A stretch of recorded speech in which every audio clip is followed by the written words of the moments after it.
Atos dos Apóstolos, capítulo 11. Os apóstolos e os irmãos de toda a Judéia ouviram falar que os gentios também haviam recebido a palavra de Deus. Assim, quando Pedro subiu a Jerusalém, os que eram do partido dos circuncisos o criticavam, dizendo: Você entrou na casa de homens incircuncisos e comeu com eles. Pedro então começou a explicar-lhes exatamente como tudo havia acontecido. Eu estava na cidade de Jope, orando. Caindo em êxtase, tive uma visão. Vi algo parecido com um grande lençol sendo baixado do céu, preso pelas quatro pontas, e que vinha até o lugar onde eu estava. Olhei para dentro dele e notei que havia ali quadrúpedes da terra, animais selvagens, répteis e aves dos céus. Então ouvi uma voz que me dizia: Levante-se, Pedro, mate e coma. Eu respondi: De modo nenhum, Senhor. Nunca entrou em minha boca algo impuro ou imundo. A voz falou do céu segunda vez: Não chame impuro ao que Deus purificou. Isso aconteceu 3 vezes e então tudo foi recolhido ao céu. Na mesma hora chegaram à casa em que eu estava hospedado 3 homens que me haviam sido enviados de Cesareia. O Espírito me disse que não hesitasse em ir com eles. Estes seus 6 irmãos também foram comigo, e entramos na casa de um certo homem. Ele nos contou como um anjo lhe tinha aparecido em sua casa e dissera: Mande buscar em Jope a Simão, chamado Pedro. Ele lhe trará uma mensagem por meio da qual serão salvos, você e todos os da sua casa.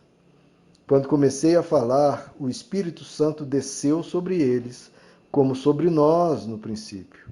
Então me lembrei do que o Senhor tinha dito: João batizou com água, mas vocês serão batizados com o Espírito Santo.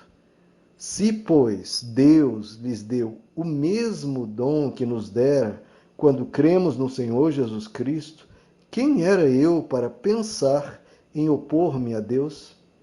Ouvindo isso, não apresentaram mais objeções e louvaram a Deus, dizendo: Então Deus concedeu arrependimento para a vida, até mesmo aos gentios.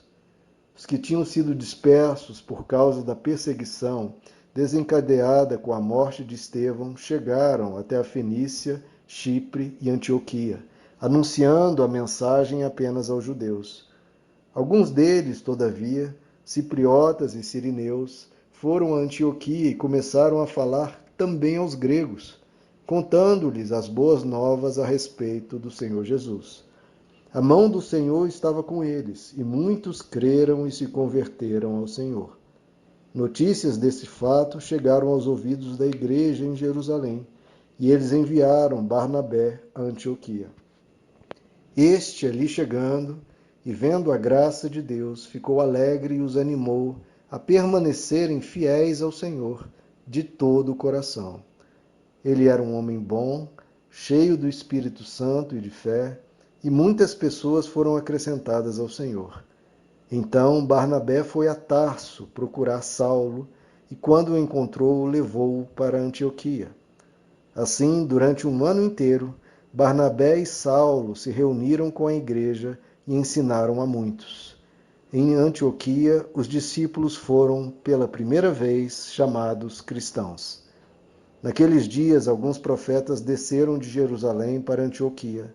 Um deles, Ágabo, levantou-se e pelo Espírito predisse que uma grande fome sobreviria a todo o mundo romano, o que aconteceu durante o reinado de Cláudio. Os discípulos, cada um segundo as suas possibilidades, decidiram providenciar ajuda para os irmãos que viviam na Judéia. E o fizeram, enviando suas ofertas aos presbíteros pelas mãos de Barnabé e Saulo.